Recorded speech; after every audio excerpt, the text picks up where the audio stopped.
Hello, everyone, and welcome back to this week's edition of Mental Health Mondays. I'm Brittany, and today I wanted to take it back to basics and why I had the inspiration to start these videos so many months ago, and that is stigma. And I think this week is especially poignant to reflect on stigma, as in the Christian world we remember Holy Week, and we're observing that this week. During Holy Week, we remember Christ entering to Jerusalem on Palm Sunday, leading up to his crucifixion on Good Friday, and then ultimately in his resurrection on Easter Sunday. But the part I want to focus on and connect with stigma is the cross, and Christ carrying that cross to Calvary. I think it is such a beautiful image to reflect on, as gruesome and heartbreaking as that image is and that story is, because that is maybe the feelings and emotions that people who suffer from mental illnesses feel. Having a mental illness and the stigma that accompanies that is a cross that they have to carry and they have to bear every single day.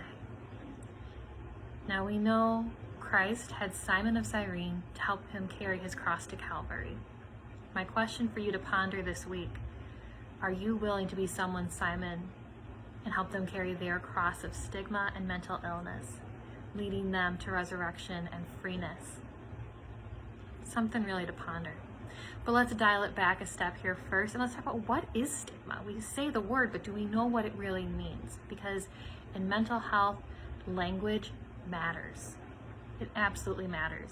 So stigma, by definition, according to the Mayo Clinic, is when someone views you in a negative way because you have a distinguishing characteristic or personal trait that's thought to be a disadvantage. So in essence, it's this negative stereotype. Stigma is a belief that someone has about another person that may or may not be true. 9 times out of 10, I would venture to say it probably isn't. And stigma can manifest itself in a lot of ways. So I just want to cover a couple of them with you. Obviously, there are going to be way more that I'll link in the chat after this video. But one of them is the reluctance to seek treatment. So stigma is this cross, is this burden, is this barrier that's not just the mental illness and all that that encompasses, but it's this belief that people are going to look at you differently because you suffer from this illness, an illness that is beyond your control. I was looking on NAMI's website, and they said the average time from the time a person starts exhibiting and showing symptoms to them finding and seeking treatment and support is about 8 to 10 years. That is too long for someone to suffer without support and without assistance because of the shame they feel of having to ask for help. We don't treat people differently when they say, oh, I have to go to the doctor, right? We hear that someone has cancer and our heart breaks, and we have empathy for that person and we show compassion. And what can I do? Can I bring a meal by for your family when you're going to the hospital or in between treatments? Or, someone has a baby and we're super excited for that. But we know that recovery after a baby takes time for a family. So we provide, again, meal trains, we have baby showers and all these things. We treat physical health so differently, stereotypically speaking, of course, than we treat mental health. And we need to treat mental health and physical health with the same equality. We need to show that same care and compassion to someone suffering from a mental illness as we do to someone who's suffering from a physical illness. Another harmful effect of stigma can be bullying, physical violence, or harassment. Again, things that people don't deserve, and we should not treat people differently just because they suffer from a mental illness. There's also a lot of fear surrounding mental illness. So employers may not hire someone because of a mental illness. People may steer clear of someone they think has a mental illness because they're afraid of what this person may or may not do. So that fear leads to changed behaviors. And that can be harmful for the individual who is suffering. Another thing is that some health insurances won't cover the medical treatment and things necessary for someone suffering from mental illness. And so that lack of financial support can deter someone from seeking treatment. And that's also disheartening because, again, it's something beyond their control. So those are some of the big ones that stuck out to me. And like I said, I will link more in the chat so you can research this article as well. But what do we do? How do we help people who are suffering from mental illness, and how do we reduce stigma?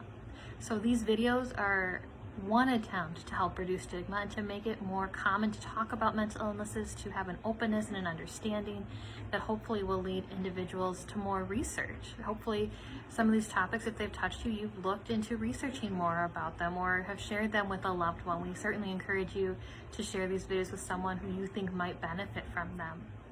Okay. Another thing we can do is to get help. So if you or someone you know has a child, suffering from a mental illness, see what resources their school has. Just like there are resources for help with physical ailments, there are resources for help with mental illness, whether it be through the school counselor or the school psychologist or the school social worker. These are all people on that support staff at your school to help your child to have a happy and healthy childhood and to achieve their academic goals and dreams by supporting them in this specific way. Okay. Don't isolate yourself if you are someone who is suffering from mental illness. It can be so easy to revert in and to just shut the world out because of fear. But we want to support you and love you and know that you're not alone in this journey. You are never alone. There's always hope and there's always healing. And at Kaukauna Catholic Parishes, if you or someone you know is suffering from a mental illness, please do not hesitate to call our office.